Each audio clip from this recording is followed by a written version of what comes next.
জৈৱ বৈচিত্ৰ্যৰে ভৰপূৰ বিশ্ববিখ্যাত ডিব্ৰু-চৈখোৱা ৰাষ্ট্ৰীয় উদ্যান আৰু মই এই মুহূৰ্তত উপস্থিত আছো গুইজানত।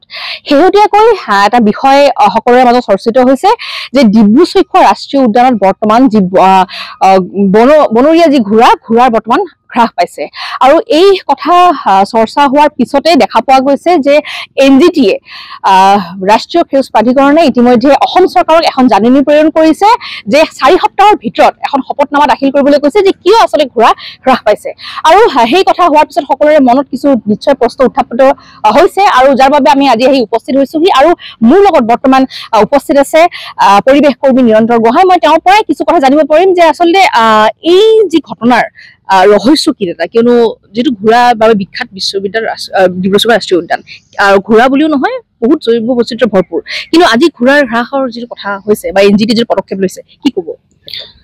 প্ৰথম কথা হ'ল NGTয়ে যিটো এফিডেভিট চৰকাৰৰ পৰা বিচাৰিছে এইটো এটা আমাৰ কাৰণে আমি ভাল খবৰ বুলি ভাবিছোঁ, কাৰণ চৰকাৰে জানি বুজিয়ে বা চকু মুদা কুলি ভাও ধৰি হ'লেও হওক যে ডিব্ৰু-চৈখোৱাক সদায় অৱহেলা কৰি আহিছে। তো ডিব্ৰু-চৈখোৱা এনে এটা ক্ষেত্ৰ যি কাজিৰঙাতকৈ 20 বছৰ পূৰ্বে ব্ৰিটিছে 1890 চনত ৰিজাৰ্ভ ফৰেষ্ট হিচাপে ঘোষণা কৰিছিলে। আমি সৰু হৈ থাকোঁতে ইয়াত অসংখ্য জীৱ জন্তু দেখিছিলোঁ, হাতী বাঘ ভালুক, কিন্তু এতিয়া গোটেইবিলাক নোহোৱা হৈ আহিছে। আৰু আপুনি যি বনৰীয়া ঘোঁৰাৰ কথা কৈছে যে এই বনৰীয়া ঘোঁৰাটো এতিয়া 300 মান ঘোঁৰা ইয়াতে আছে। 1-2 বছৰ আগতে আমি 400 মান ঘোঁৰা ইয়াতে দেখা পাইছিলোঁ, কিন্তু ঘোঁৰা কমিছে সেইটো সঁচা কথা। আৰু কমাৰ মূল কাৰণটো হৈছে যে বানপানীৰ সময়ত গোটেই ঘোঁৰা থকা ঠাইবিলাক ডুবি যায় আৰু তেতিয়া খাদ্যৰ অভাৱত ভোকত ঘোঁৰাবিলাক মৰে, বেমাৰ আজাৰ হৈ ঘোঁৰাবিলাক মৰে আৰু বানপানীত উটি গৈ ঘোঁৰা নোহোৱা হৈ যায়। আৰু এটা কাৰণ হৈছে যে ইয়াৰ চোৰাং কাৰবাৰীৰ হাতত ঘোঁৰা নোহোৱা হৈ গৈছে। তো আগতে বহু বৃহৎ সংখ্যক ঘোঁৰা চোৰাং কাৰবাৰীয়ে সেইফালে জোনাই হৈ লৈ গৈছিলে আৰু আমাৰ এইফালেও আমাৰ ডুমডুমা অঞ্চলত ঘোঁৰা ইয়াতে উদ্ধাৰ কৰা হৈছিলে। ইয়াৰ কোৰ্টত কেছ চলি আছে, এজন ৰিটায়াৰ্ড আৰ্মি অফিচাৰ নেতৃত্বত এই ঘোঁৰাবিলাক স্মাগলিং কৰা হৈছিলে আৰু ঘোঁৰাবিলাক খানাপাৰাত নি ক'ত তাতে ট্ৰেইনিং চেণ্টাৰলৈ নিয়া হৈছিলে বুলি তেতিয়া জানিব পাৰিছিলোঁ। আৰু বিভিন্ন ঠাইত থকা ট্ৰেইনিং চেণ্টাৰবিলাকত ট্ৰেইন কৰাই এই ঘোঁৰাবিলাক বিভিন্ন ঠাইত চালান দিয়া হয়। গতিকে ডিব্ৰু-চৈখোৱা সকলো ফালৰ পৰা অন্যান্য জীৱ জন্তুৰ লগতে ঘোঁৰাবিলাকো তাতে সংকটত পৰিছে আৰু এনেকৈ থাকিলে নিঃশেষ হৈ যাব।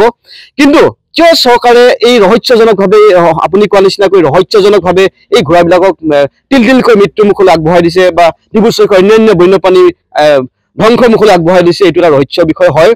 তো আমি যি দেখিছোঁ এই গতিত চলি থাকিলে কিছু বছৰ পিছত ডিব্ৰু-চৈখোৱাত বন্যপ্ৰাণী শূন্য হৈ যাব, ডিব্ৰু-চৈখোৱাত মূল্যৱান গছ গছনি শূন্য হৈ যাব আৰু তাৰ পিছত হয়তো কৰ্পৰেটে ইয়াতে ইণ্ডাষ্ট্ৰী স্থাপন কৰিব, কাৰণ ৰাষ্ট্ৰীয় উদ্যানৰ স্বীকৃতিটো বাতিল কৰাব তেওঁলোকে, নৰ্মেল ফৰেষ্ট আনিব আৰু সেইকাৰণে চাগে চৰকাৰে এই ডিব্ৰু-চৈখোৱাক কৰ্পৰেটৰ হাতত গতাবলৈকে ডিব্ৰু-চৈখোৱা বনৰীয়া ঘোঁৰাকে ধৰি হাতী বাঘ ভালুকবিলাক নোহোৱা কৰিবলৈ গৈ আছে। আমি দেখিছিলোঁ, আমি জানিছিলোঁ যে 1996 চনত ইয়াতে চেঞ্চাছত 27টা ৰয়েল বেংগল টাইগাৰ ইয়াতে পোৱা গৈছিলে, ঢেকীয়াপতীয়া বাঘ। এতিয়া এটা আছে নে নাই সন্দেহ আছে। চৰকাৰী তথ্য মতে এটা মান আছে, কিন্তু আমি 4-5 বছৰ এটাও সম্ভেদ পোৱা নাই। ইয়াতে আমি বহুত ডাঙৰ ডাঙৰ হিমালয়ান ব্লেক বিয়াৰ দেখিছিলোঁ, প্ৰকাণ্ড, এতিয়া দেখি পোৱা নাই। ইয়াতে ৰাং কুকুৰ আছিল, এতিয়া দেখি পোৱা নাই আৰু বহুত কিবা কিবি চাগে নোহোৱা হৈ গৈছে।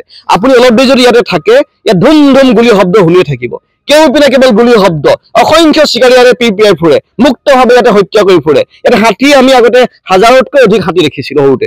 এইখিনি কথা কওঁতে মই আৰু এটা কথা ক'ম, যিহেতু ইয়াৰ পৰা যদি আমি 3 কিলোমিটাৰ নিলগতে বন বিভাগৰ কাৰ্যালয় DFO অফিচ আছে, বন বিভাগৰ কাৰ্যালয়ৰ তেওঁ বিষয়া ডাকৰ তলত আচলতে এনেধৰণৰ ঘটনা সংঘটিত হৈছে, তেওঁলোকৰ কিন্তু এতিয়ালৈকে কোনো ধৰণৰ ভ্ৰূক্ষেপ নাই বুলি ক'ব লাগিব।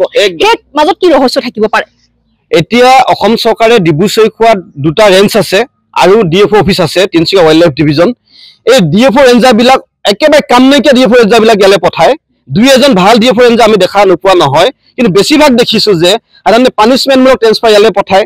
সাধাৰণতে একেবাৰে ৰিটায়াৰ হ'বলৈ ঠিক ধৰিছে আৰু তাৰ এনেকুৱাবিলাক মানুহ ইয়ালৈ পঠায়। কেতিয়াও ভাল উপযুক্ত DFO ইয়ালৈ নপঠায় DFO ৰেঞ্জাৰ। আৰু এতিয়াতো আপুনি দেখিব আজি তাৰিখত ইয়াতে তিনিচুকীয়া গুইজানত ৰেঞ্জাৰ নাই, বহুদিন হ'ল। বহুদিনৰ আগতে ৰেঞ্জাৰে ট্ৰেন্সফাৰ অৰ্ডাৰ দিলে, ৰেঞ্জাৰ নাই, ইয়াতে SCF নাই, ইয়াতে DFO নাই, ডুমডুমা DFO ইয়াতে চাৰ্জত লৈ আছে। কেতিয়াও এজন ভাল DFO ইয়ালৈ নপঠায়, কেতিয়াও উপযুক্ত ৰেঞ্জাৰ ইয়ালৈ নপঠায়। তাৰ পৰা গম পোৱা গৈছে যে কোনোবা এটা অপশক্তিয়ে, বৃহৎ অপশক্তিয়ে ডিব্ৰু-চৈখোৱা ঘোঁৰাকে ধৰি হাতী বাঘ ভালুক নিশ্চিহ্ন কৰিব বিচাৰিছে, মূল্যৱান গছ গছনি নিশ্চিহ্ন কৰিব বিচাৰিছে আৰু চৰকাৰে তাতে সাৰ পানী মানে তাতে সহযোগ কৰি আছে।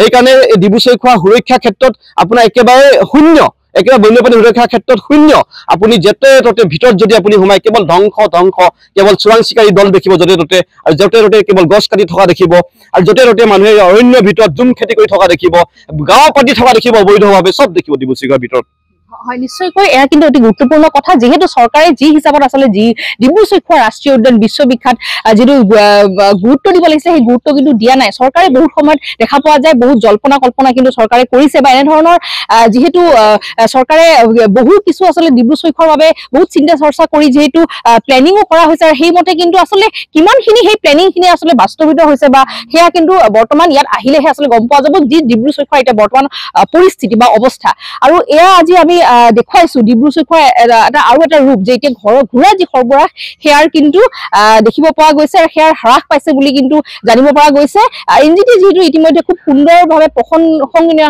পদক্ষেপ গ্ৰহণ কৰিছে সেয়া বাবে কিন্তু সকলোৱে শলাগ লৈছে অতি সোনকালে যদি চৰকাৰে যদি এই যি ডিব্ৰু চৈখোৱাৰ প্ৰতি যদি লক্ষ্য কৰি যদি কিছু দায়িত্ব নলয় বা সংৰক্ষণ কৰিবলৈ যদি যত্ন নকৰে তেনেহলে কিন্তু অতি সোনকালে ডিব্ৰু চৈখোৱা কিন্তু নিশেষ হৈ যাব সেয়া কিন্তু নিশ্চিত আপুনি বিচৰা বাতৰি পাব কেৱল নিউজ 18 এপত নিউজ 18 এপ ডাউনলোড কৰিবলৈ স্ক্যান কৰক এই QR কোড গুগল প্লে ষ্টৰতো পাব এই নিউজ 18 এপ